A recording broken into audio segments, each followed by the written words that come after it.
Nobody saw me. I mean, people did see me when I was 300 pounds, but now people see me on camera and they're like, wow, he looks great. But the amount of effort and work I put into this and the lifestyle changes that I've made and creating this smaller circle in my life, that really those are the only people that matter to me versus what I used to have, not the same person. And I guess that comes with growth and making all these changes. Not everybody can do them, and I that's why I think I do this, to tell people that it's not easy. Welcome to another episode of Kaizen Cast, Small Steps, Big Changes. Every week we talk about our motto, about helping others, about positive things that are, moving in the right direction. And that's what we're trying to do every single week. And that's what I always want to convey to everybody. And here's the thing, we're human. It doesn't always happen that way. We have days where we wake up and we feel like shit. Give you an example. My daughter just called me and she just said she's got the flu. So it's hard to find the positives in something like that. But there are always little bits and pieces of positive things you can find throughout the day, even in the shittiest moments. And those are the people that actually succeed. The world we live in today actually causes us to harp on the negative, get distracted very easily. We tend to scroll through TikTok and Instagram and say, how come that's not me? And everything happens for a reason. And no, most of the time, if you focus on yourself and being a good person, all those other distractions go away. So today's going to be something that's going to be a little bit more unique and different. Instead of me going off on a tangent about what my feelings are about things or what's happened in my life, we are going to talk about that stuff. But I actually, just so everybody knows, I'm getting some really good traction through TikTok and Instagram, and what I did was allow people to ask a few questions so I can answer them for them. How I dealt with my situations in life, whether it was drinking, pills, both. Actually, I'm pretty sure somebody even asked about my sex life, sober or not sober. So we'll try to get to all the questions, but I thought this would be a good segue and something that we can actually talk about today, and I can hopefully help some people out along the way. So let's get started. I never give any names, so I'll read the questions off.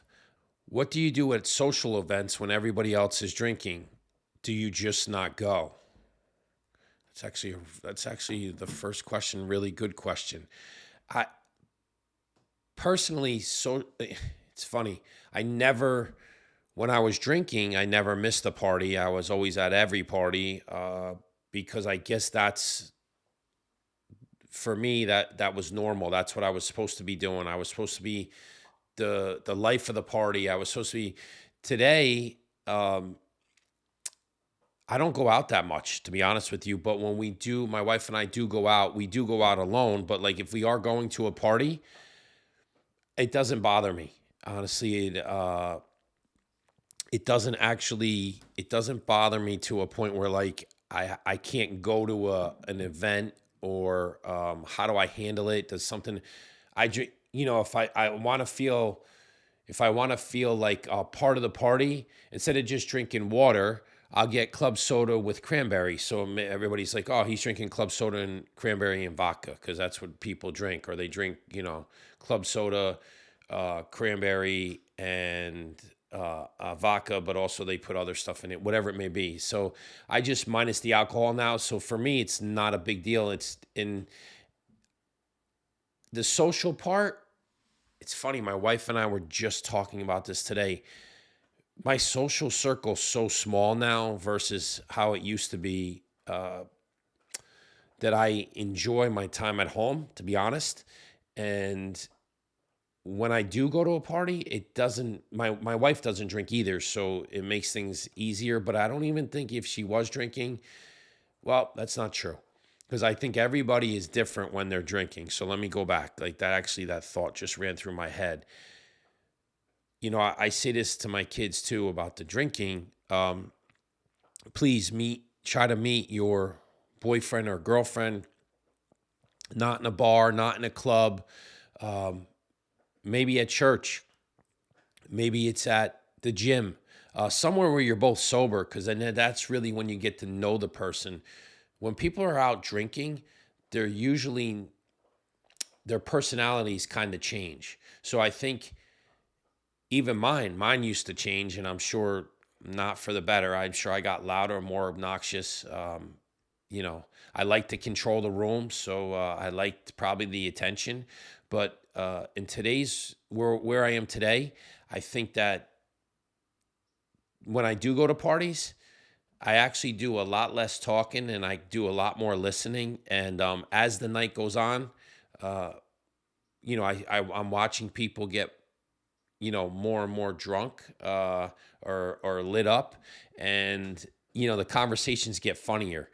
And then usually my wife and I, if we're at a party, we're usually one of the first couples to leave. And I don't mean that in a bad way, because I like the people that I'm with. It's just that we go to bed a lot earlier now. We don't stay out as late. So my whole life is changed without drinking. So do I not go to the parties? No, I do go, especially if they're friends, that people that we care about. We actually just went to a retirement party. Yes, because we're getting old. People are retiring now. We went to a retirement party about 3 weeks ago. Our friend retired from the airlines, and he had a beautiful party. And we stayed, and actually we were one of the first couples to probably leave, but we got to see them. We got to see their new house, and it was wonderful. So my point is, but it's a little bit different feeling now. So when I do this stuff, I look at it like, yeah, I'm going to a party, but it's more of, hey, I want to say hello to everybody. They've invited us, so they care about us, and we want to be present at their party for whatever it may be. Um, in the old days, the party would a selfish person that I was. And again, I say this about being an alpha or a sigma. You have to put yourself last every single day to be that great person, because when you put yourself first and it's about you, and it's your selfishness, that's like letting the devil come in and tell you that stuff, because that's not what God wants. God wants us to put ourselves last every single day and work hard to help others. So I guess my point back to that is that these parties that I used to go to, and I thought all these people were my so-called friends, were more for me, to go and just have more drinks, to carry over what I was either doing at lunch or dinner or whatever it may be to the next social event, to then, stay out late and get horrible sleep and all the things that are, bad for you. Now it's more of, I do it out of the kindness of our heart. My wife and I do it out of the kindness of our heart because we care about the people. We make ourselves present. We spend some time with them. And then as the night gets on, if it gets a little bit more sloppy, then it's time for us to leave. And like I said, most times those nights, people aren't really just getting going until like 9, 10, 11 o'clock at night. And I'm going to bed at 10. Like, I'm in bed by 9:30 now. So like the nights are much earlier than they used to be for me, and I'm older, so all of it kind of ties into it. So to hopefully I answered your question properly, but it in a long-winded answer. But the the people around me, I don't care if you have 20 drinks. That's not the issue. The issue is me being able to be there, say hello, be present, and handle myself the right way. And without alcohol, it's very easy. Um, and like, I do go when we have to go.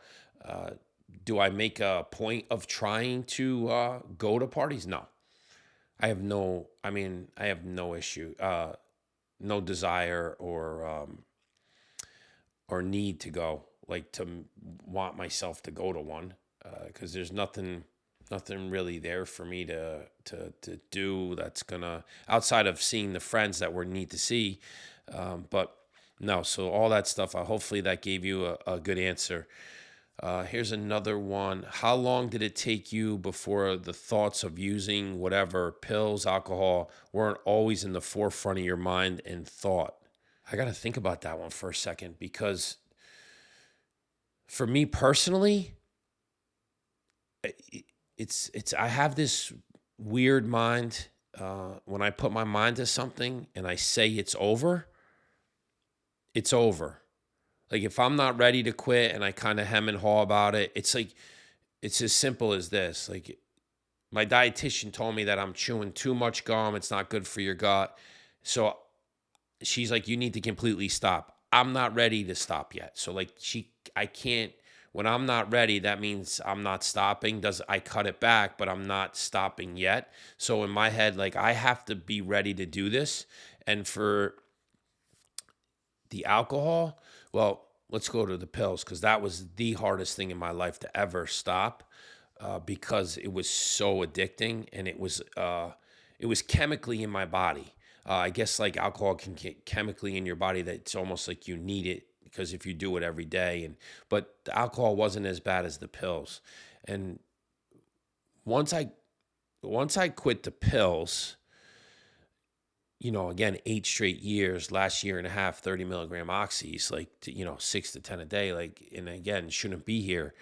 That what I went through with withdrawals, I'll never, ever, ever forget that feeling. Uh, the only thing I can say is that if that feeling of loneliness and trying to, it felt like I was trying to jump out of my own skin. I don't ever want to go back to that. Like I don't care how euphoric or how great I felt, because the process of coming off of that shit was so hard. And I don't ever want to feel that again. So once I decided that was it, and what I had to go through for 5 straight weeks, and the hell I put myself through, which I deserved, again, I wear everything. Like I'll take accountability for it. I put myself through that. So I had to go through that process, and I had God with me, thank God. And I didn't even know he was really with me, but I told everybody that I did 2 times. I mean, there was 2 times where I definitely saw something that actually reminded me of the devil or something similar to that, which was telling me to go back. It'll be easy. And I could, I had enough money to do it, but I had to continually tell myself, I'm almost through this. It's getting better each day. And that's what gives me the drive and the determination on the days that I don't want to do things that I don't want to do, like most of us, or I don't want to work out, or I don't want to do the hard stuff for me, which is, be a little bit more organized and do back office stuff. That's not my forte.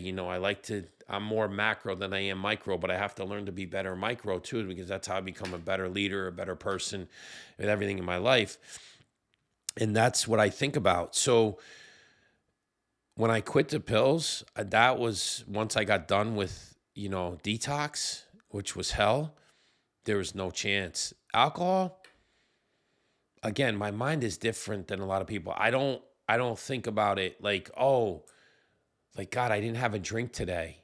Like I gotta have one like I deserve one tomorrow. And I don't perseverate on it. It's not constantly in the forefront of my mind about if I should continually do that all the time. Uh, it was nice that my wife quit before I stopped drinking. And because she's a psych major and she loves this crazy mind, which thank God she does, because I tell everybody all the time, she's one of the main reasons she saved my life. But she would say to me, listen, that stuff's bad for you. You've never put me in harm's way, but you have to do what's best for you. So she allowed me to go through the process of like saying, okay, enough's enough. You don't need this anymore. But when she quit, it made it a lot easier for me. And I think a lot of people know that I'm a partner in a restaurant. And one of the main reasons why I wanted to be a partner in this restaurant, so I can hang out and tell stories and go there and drink and eat and be that guy. But looking back on it, what a horrible decision. Restaurants are ridiculously hard to make money, but in the meantime, I thought it was just a cool place for me to hang out. Like, by the way, I didn't have that much money where I could just decide that that was a good place to waste, hundreds of thousands of dollars, and then realize that, like, my personality is I'm not going to drink for free there. I'm still going to pay the bill, because it's like I'm taking money out of my partner's pockets, my own pockets, because of that accountability part. So terrible investment, because I made terrible decisions when I was drinking. And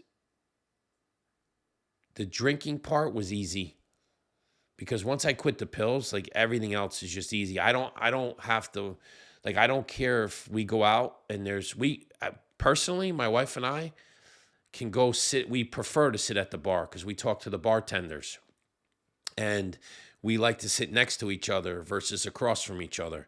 We have better conversation because then the bartenders get involved, and I don't white knuckle it. I don't, thank God. I mean, I know there's a lot of people that struggle with that, and I'm very sorry that happens to people, because it's a difficult thing, and I don't ever want to see anybody be that, what's the word I'm looking for, so addicted to it that they can't be in the same room or a restaurant, in a restaurant bar, because it gives them the sweats, or it gives them, like, anxiety, because they want to have a drink. It's not I guess I got this from my dad.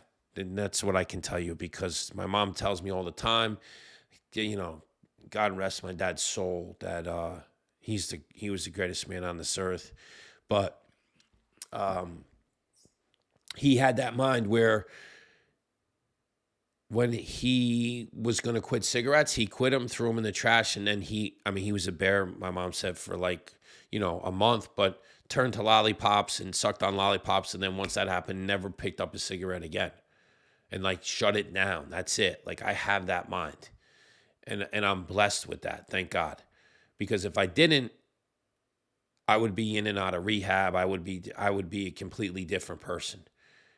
And I'm glad I have that mind. So there's a lot of people that don't have that. So my answer to you is no, it was never in the forefront. It didn't take very long for me. It didn't. Like, again, being blessed with something like that.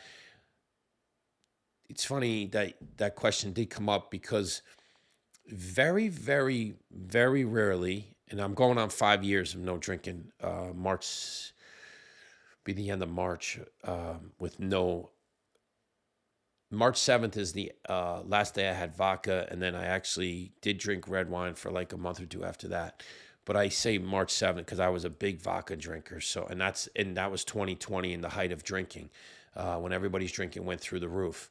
Again, I like to do the opposite of everybody else. And I was living by myself at that time in Puerto Rico, and again, that must have been God or my father or somebody or both saying to me that, you know what, you're going to die soon if you don't quit this. And I decided that that was going to be it. And then I decided that was it. March 7th, last vodka. And then I never looked back from there. So again, I guess it's a thanks to my dad, because he had that same type of mind. But I do feel bad for the people that actually were, that still struggle with that daily, it's hard to get away from, because what sucks, and I've said this over and over again, because of our environment and society we live in today, it's just in your face all day long. And it's all the evil shit. It's the drinking. Everybody, oh, it's a social event. No, but most people don't just have one. Now, God bless the people that can be that strong on themselves, and have a strong enough mind to only say, you know what, I'm only having one glass of wine. I've never had one glass of anything. Not one glass of wine, not one glass of vodka. Like, if I was drinking, I was drinking. And it could last hours on top of hours. And again, addictive personality, compulsive, yes. And I think that if most people looked themselves in the mirror, they'd be like, yeah, I actually have 2 or 3 or 4 glasses of wine at dinner instead of, I have one. Now, Is it more in men than women? I'm sure that, I think that I'd probably say yes, but I don't know the answer to that. I didn't do the studies. I'm just kind of speaking from my own, all the people that I would hang around with. I know that the women had a little bit more self control than the men did. But at the end of the day, one, for me, is the way I looked at it was like, that might as well be none. And I guess that was my brain telling me that that's another way to escape. So like I'm not drinking alcohol because alcohol, I guess it was telling me from when you were a little kid, the first sip of wine that you took, you made that face and you cringed, and it's because it's poison. It's poison. No matter which way you turn, your body rejects it because it doesn't want it in its body. So like for me, it was like, why am I gonna have one? I guess because I was truly trying to escape. And that's the one thing that I will say. I'm kind of going off on a little bit further and deeper into this because I think people need to hear this. So that's what, it was a great question. But most people do this to escape. And like I said, society allows it to be okay because it's on every commercial. Our Super Bowl commercials, like millions and millions of dollars they pay for that 30 seconds. Most of them are alcohol. Some of them are going to be weed commercials this year, like probably last. Other ones will be now gambling commercials. DraftKings, like it, because it's all addictive shit that's bad for you that is thrown in our face every single day, 24 hours a day. Even if you're scrolling through your phone, you get the ads. A lot of it is all that shit. Tequilas, vodka, beer.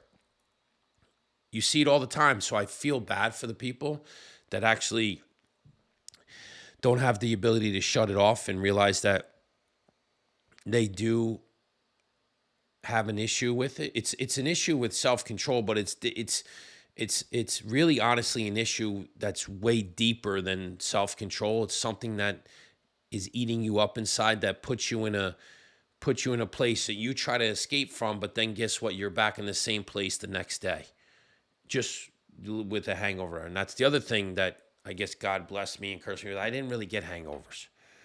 I never had them. And I never really got sick when I drank either. So I guess I was a professional at that. But like my point is that I really truly think that it's a society today. It's a tough place to live with all the stuff that's thrown in our face when people are trying to beat these addictions. So for me, when it was time to quit, I just shut it down and never look back, thank God. And here we are today. But I now focus my mind on positive stuff. So that's what I wish people would try to take their mind off the negative stuff and put it on the positive stuff. And now look at me, I'm in the best shape of my life. I've never been clearer, never felt more confident. Even all the years of playing sports, all the awards and everything that goes along with it, never felt more confident in my life about decisions I make. Now, are they always right? No. Nope. I was very confident. Here's a perfect example. I was very confident that our youngest son was going to flourish at this Christian school that we sent him to. Completely backfired. But I was like super confident. But so what do? You make an adjustment. We're looking at new schools. We don't let him suffer. We don't let him, but he told us how he felt. We see the writing on the wall. And, at the end of the day, it's a great school. It's just not a perfect fit for our son. But did I think in the beginning it was going to be awesome and he was going to flourish there? And sometimes you make decisions and they just don't work out. That's what people don't realize. They think that, all these influencers, all these social media guys, all these people, like everything works out perfectly. You know how many times that I've failed, or how many times everybody's failed that's doing this, that ends up, you only get to see the end result of the success. Nobody saw me. I mean, people did see me when I was 300 pounds, but now people see me on camera and they're like, wow, he looks great. But the amount of effort and work I put into this, and the lifestyle changes that I've made, and creating this smaller circle in my life, that really those are the only people that matter to me. versus what I used to have, not the same person. And I guess that comes with growth and making all these changes. Not everybody can do them. And I that's why I think I do this, to tell people that it's not easy. And that's why I'm having people kind of sending questions, because, a lot of this stuff is everyday stuff that people want to know about. All right, so let's go on to the next question. Give me one sec. Here, next question.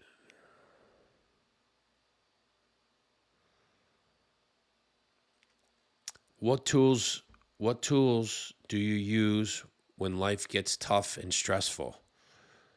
Oh, man, that's a good question. Well, the biggest tool right now is, number one, I brought God back into my life. And it's been, and I tell you guys this every week, so many people go through life with anxiety and stress, and they're taking medicine for it. And then people are going to think I'm crazy now, or I'm a holy roller. And I say this all the time. It's not that. I truly believe in God, and I see a different path now. I see things differently. And when that anxiety used to hit me, I finally couldn't take it anymore. And I was like, obviously I'm not going on medicine, because I abuse that. Obviously not drinking alcohol. So how am I going to, meditation does help. But I guess the meditation, prayer / God, add them all up. And that puts me in a mindset where, I feel like that helps with my stress. I don't have anxiety anymore. Whatever my day brings, like I've actually, and that's probably the second biggest thing, is having the ability to communicate with my therapist, my buddy John. I call him my buddy because I truly blessed he came into my life. But again, I told you, I'm very different than most when it comes to, like, I have an issue with, and nothing against doctors, but like guys that have never lived in my shoes, or women that have never lived in my shoes, and they want to tell me what I've done wrong. I needed somebody that actually had gone through this and could open up to me in his or her way, but it is a he, obviously, to tell me like his story, because then it makes it more believable for me to understand. Just, listen, there's a lot of great doctors out there, but have never gone down this road. They know all this through reading through books. I'm not that person.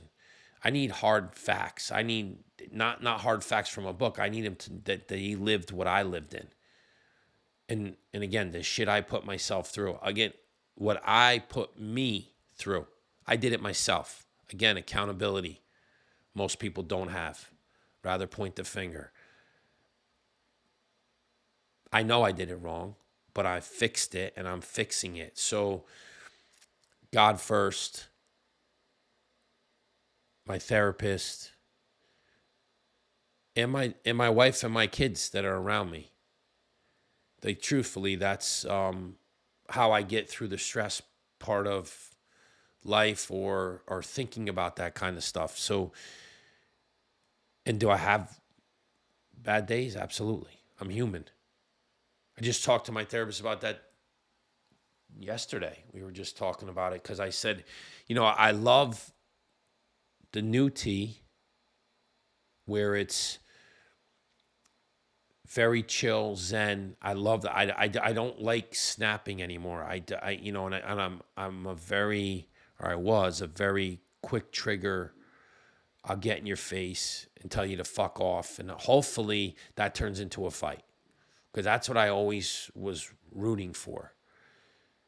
Now I try to take a minute to listen, take a deep breath, and say, how can I make it better? Again, it's not about me.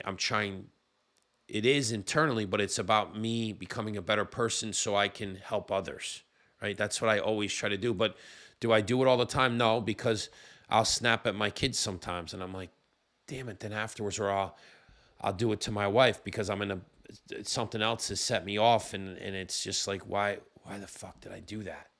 And I have these conversations in my head, but before I would just keep going and harping on it and just get more and more angry. And then you add alcohol to the mix, and then it just became a disaster. So now I try to take a minute and think.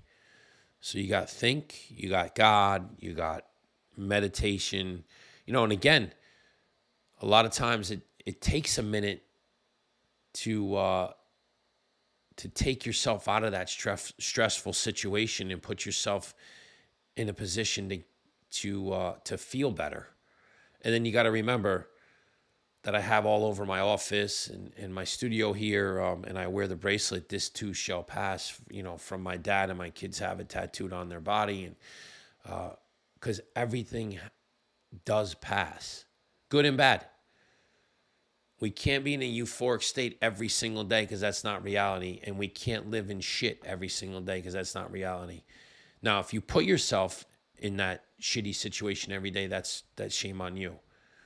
Which, again, it's something that I've done to myself over and over and over again. It took me 30 years to realize that what I was doing was harmful to me, to people around me, to just, it was toxic. And then you get people that are around you that feed into that shit, and it causes more toxicity and anger and all that thing that comes along with the stress part of life. Life's not that stressful. You know what's stressful? When you find out that your loved one has cancer, or you find out that, you lost somebody. Like I said in my on Instagram and TikTok 2 days ago, I was talking to a young man. His buddy got killed, and he was in Massachusetts, in Boston, walking across the main road at 9:30 in the morning, and a car was in the wrong lane and hit him. Now, they're still trying to figure out what had happened, but and now he has since passed. Young man, 25, 26 years old. That's stress. I feel for that family, and I'm very sorry for them, and I've been praying for them. So that's stress. The day-to-day stuff, we create our own stress. That's bullshit. That's something that I'm working on really hard, because, like I said, we create that stress because we think about all the things in the future, or we're thinking about things we did in the past, and we're not staying in the moment. When you live in the moment, there's no stress because you're getting shit done and you're focused on what you need to do. So that's how I've been dealing with stress. What's a first step you would give someone that knows they want to quit a substance or a habit and they don't know how to start? That's a good question, because for me it was almost like a internal intervention for me, that it was almost like there were signs everywhere that was like, you're gonna die, way younger than you should, and you have to make a decision. That's hard. That's a hard one. Because everybody's so different. But me personally, if you're doing multiple, here's what I will tell you, like I was doing. If you're doing multiple substances, whether it's, alcohol and weed, or alcohol and pills, or all three, whatever it may be, whatever you can get your hands on, or mushrooms, and you're taking weed gummies to sleep, or if it's even vaping, and you want to quit, and you have multiple vices that are going on, you can't quit them all at once. It's impossible. It's impossible. So for me, I knew the pills were, number one, killing me. Number two, the most addictive. Number three, super expensive, spending all that money on the street. And I needed to quit that first before I could quit the alcohol. So it's like small steps, big changes. It's exactly what we talk about, right? So I had to stop with the pills first and realize that let's get that under control. And if I can get that under control, that means I can get on to the next step, which was again brought up to me by my wife. You're talking about 4 years later after I quit pills, that she whispered in my ear but didn't really say I needed to quit drinking, but I needed to quit drinking. And so I think it has to also come from the person inside. Like so many people, if you're not ready to do it, again, I would think about maybe speaking to somebody about it, because if you're not ready to quit these things or make changes in your life or change the community you're in or the circle of people that are in that place where you're trying to make the change, it's literally impossible to kind of do what you're doing and make a change. It's hard because your life is going to change. Now, you remember, everything revolved around this. If you think about it logically, and I used to say this to my kids, the world we live in today, we wake up, alarm goes off, people wake up with anxiety. What do? They pop a pill or they hit the weed pen. Okay? So you're not fully clear and have full clarity on the day. Then what happens? The afternoon, you're a little stressed about work. Oh, it's so easy. I have the weed pen. Boom, I hit that. Okay, oh, happy hour comes around. Then you go have drinks. Okay, now you have alcohol and weed, and you took your anxiety medicine. And then you come home from out to eat or whatever after a bunch of drinks, and then you take whatever you take for sleep, whether it's Xanax or you hit the weed pen again, and then you repeat the cycle over and over and over again. So and it's a terrible cycle. So you really have to take yourself out of that environment, because I'm sure that everybody else is doing the same shit. Maybe not to the levels that I was doing, but drinking or whatever it may be, because I do everything to excessive amounts. People have to realize that, like, you have to eliminate one thing at a time, but also maybe separating yourself from the company too, which is a hard thing to do because people don't like change. So that's what I would say about first steps. Again, like, you also have to internally say, why am I doing this every single day? Because it doesn't make me feel better. It doesn't solve any of my problems, and I'm in this vicious cycle of shit. And most people are not willing to actually dig deep enough to actually go back to the root cause of the problem. And the root cause of the problem is usually buried of years and years of whatever it may be. Mine was baseball. And I couldn't get the answers. And I don't like when I don't have answers. But sometimes they don't come for a very long time, because you have to go through this in life to understand what life's about. But my point is that you have to dig really, really deep and say, why am I doing this to myself? Because it's not making me a better person. Now, does that mean you're not supposed to go out and have fun? No. My wife and I have a wonderful time together. It's how you choose to have fun. That's all.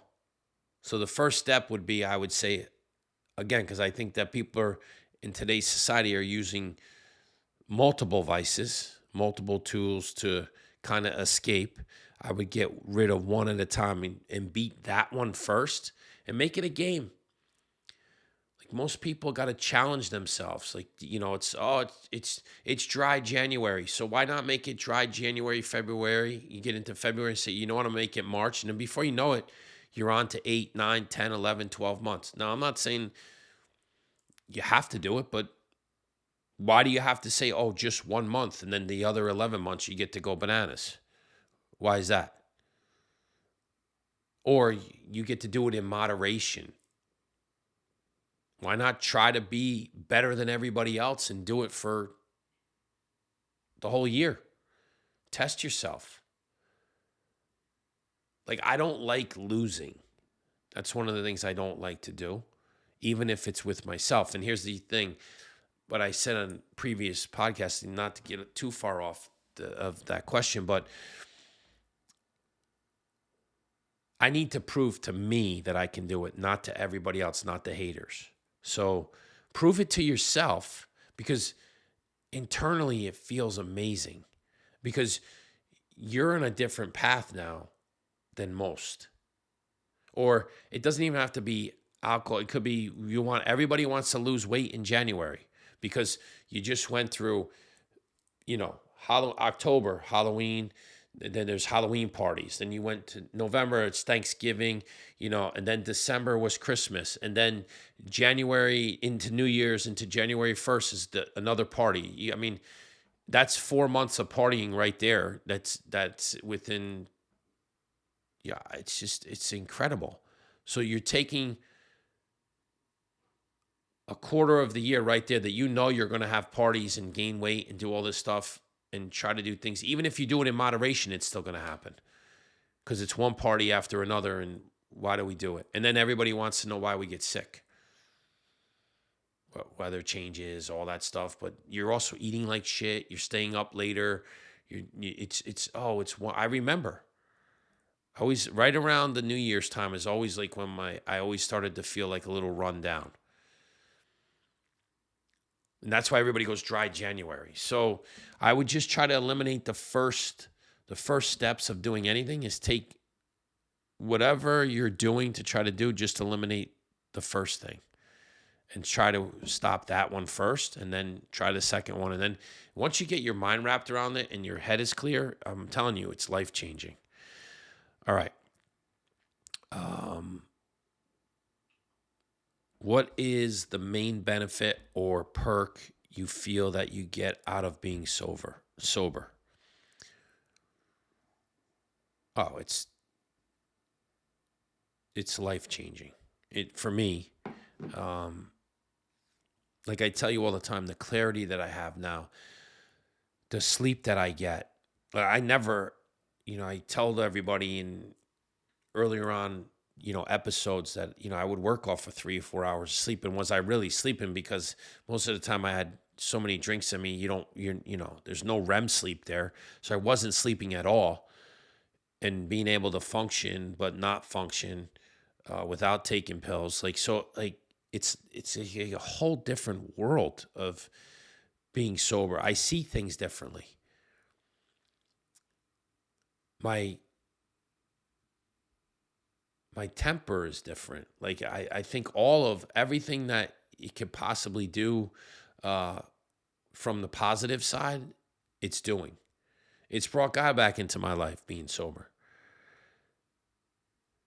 I mean, I'm more present than I've ever been. I've always, again, and even when I don't know, I guess it was just my nature too, my personality, because before I even started drinking, I would always be on to the next thing and never just enjoy the moment, right? And that's what I'm trying to do now. I guess maybe from being older and all the mistakes I made, maybe that's possibly it. But being sober and being present is huge. And that's the biggest thing I get out of this. And how much love I have for my family, and trying to do the best to be a role model for others. It feels really good when you can look at yourself in the mirror and feel good and look good. And then you walk down the street and people say, wow, you're in great shape. And they think you're 10 years younger than you are. And they're like, no way you have kids in their, mid 20s. It feels amazing because it makes me feel younger. And that's what I want to feel. And it's funny because being sober now, like I look at this and I'm like, man, I could have been doing this the whole time, but like, I guess I just wasn't ready. Again, like I have to be ready to do this stuff. And if it was my time to go, it was my time to go because like I was I was on a path of self-destruction to death. I say this all the time. But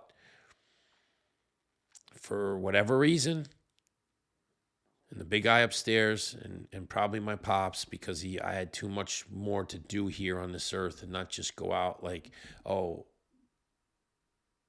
the more money I made, the better off it was going to be for everybody. No, there was a lot of teaching that I needed to do because I have leadership qualities.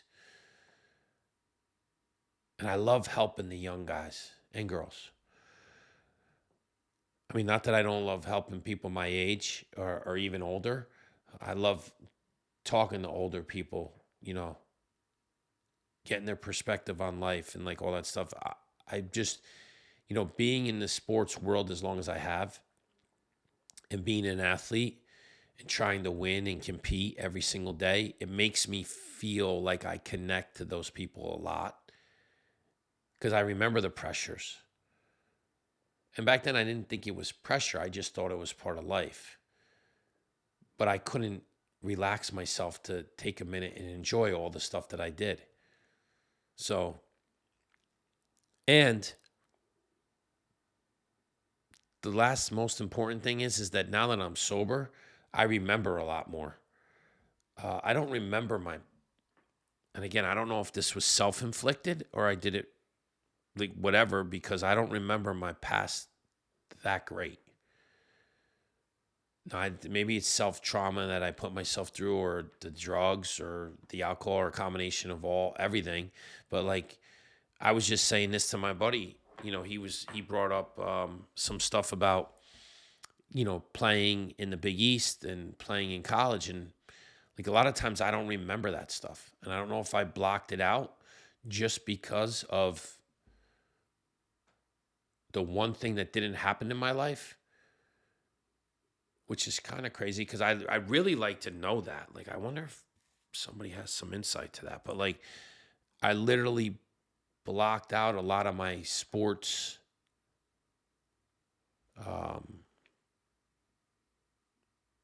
life because I couldn't remember. Because I didn't get drafted, which is crazy because I had such a great career, high school, even when I was little.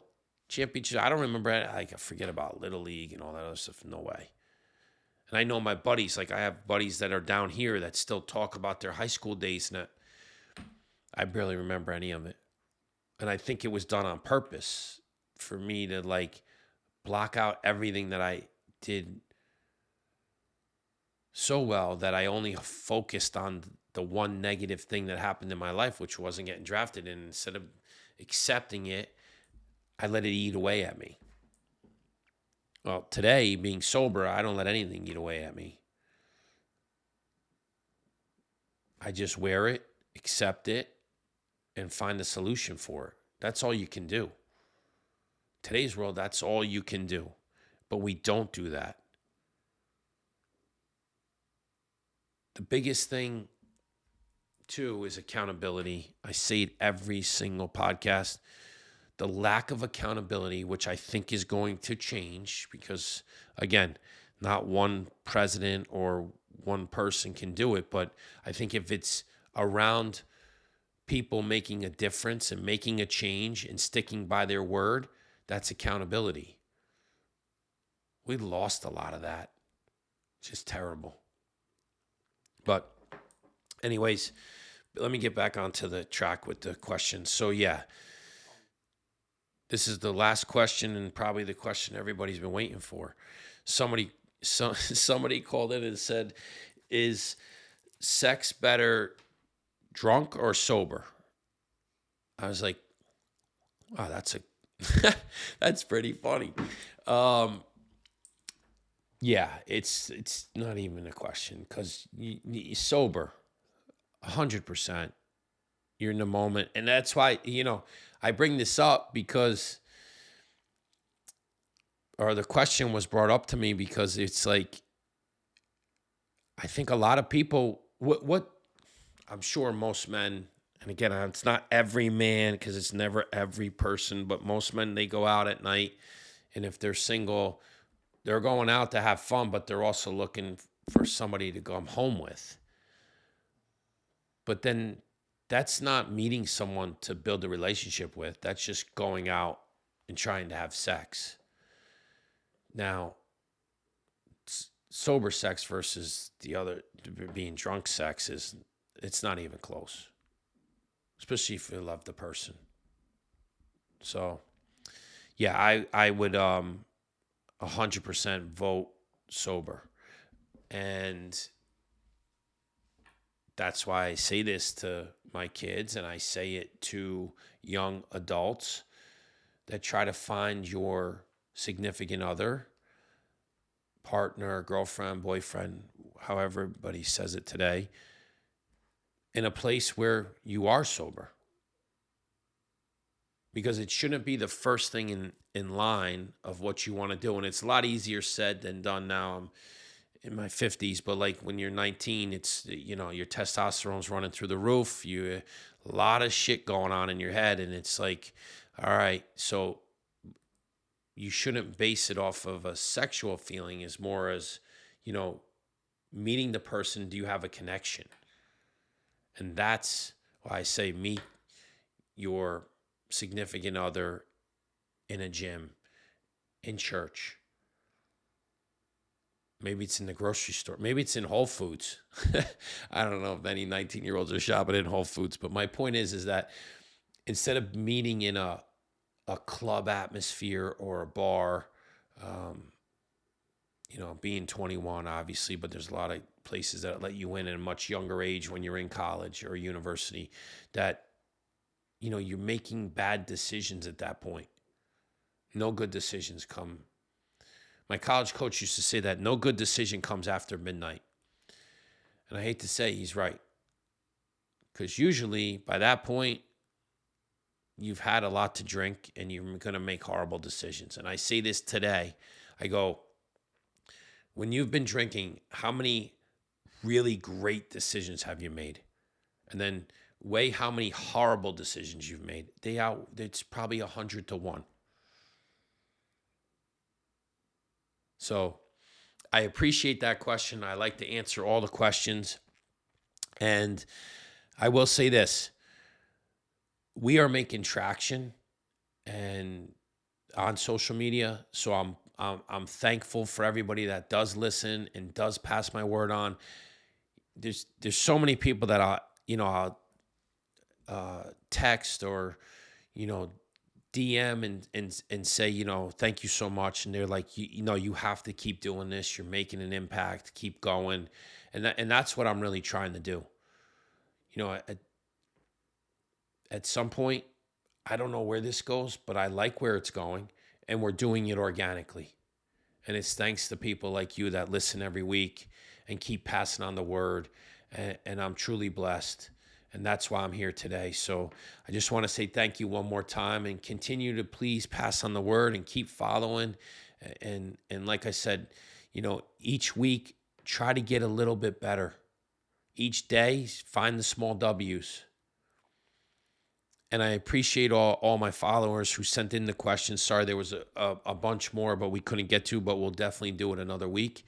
So thank you again, and have a great rest of the week.